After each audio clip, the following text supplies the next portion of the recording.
최근 소비자 물가는 안정세를 보이고 있으나 국민들의 가계부는 팍팍해진 측면도 있습니다. 물가는 50% 가까이 올라 저소득층의 실질적인 소득은 감소하고 있습니다.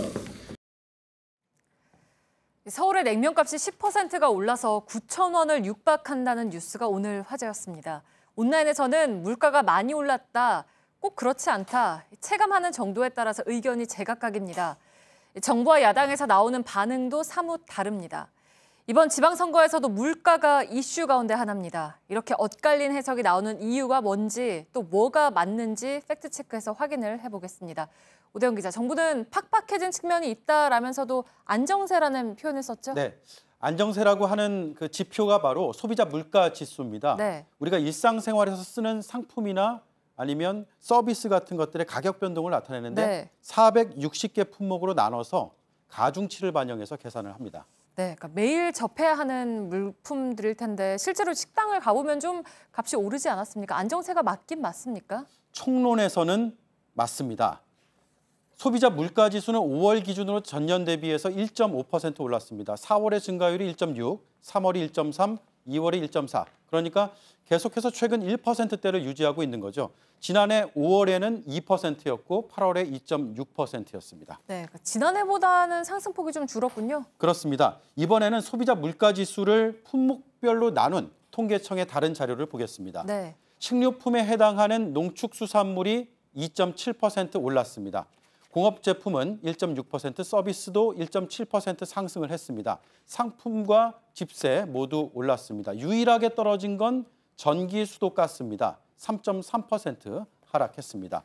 이 지수는 가중평균치입니다. 주로 거시경제를 판단하는 목적으로 쓰인다고 합니다. 네, 그러니까 농축산물이 주로 올랐는데 근데 사람마다, 집집마다 주로 사는 물품이 좀 다를 거잖아요. 네, 그래서 지수로 보는 물가와 사람들이 피부로 느끼는 물가의 차이가 있을 수밖에 없습니다. 네, 그러니까 평균이 만들어내는 통계의 착시다라고 볼 수가 있는데 그러면 50% 올랐다라고 말하는 야당의 주장에는 근거가 있습니까? 그런 수치는 저희가 찾기는 어려웠습니다. 네. 다만 개별 품목으로 40에서 50% 정도 오른 품목은 있습니다. 네. 감자가 대표적인데요. 지난해 같은 달에 비해서 59%가 올랐습니다. 고춧가루도 43%, 묵값도 45%가량 상승했습니다. 반면에 달걀이 39%, 팝 22% 정도가 떨어졌습니다. 그래서 농축수산물 평균이 2.7%가 된 건데요. 전문가의 설명 들어보겠습니다. 네.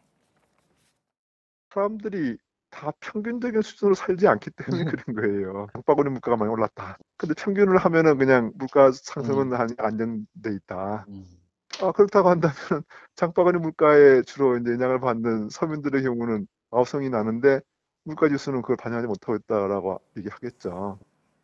네, 그러니까 뭐 평균치로 볼 거냐 아니면 개별 품목으로 볼 거냐 이 차인데 어떻게 봐야 하는 건가요? 일률적으로 말씀드리기 어려운 게 말씀하신 대로 사람마다 소비 행태가 제각각입니다. 네. 단 하나 말씀드릴 수 있는 건 평균치만을 보는 것도 몇몇 품목만을 떼어서 보는 것도 우리 경제의 모습을 온전하게 다 담기는 어렵다는 전문가들의 설명입니다. 네, 지금 선거 유세에서 물가 얘기가 계속 나오는데 참고가 좀 많이 됐습니다. 팩트체크 오대영 기자였습니다.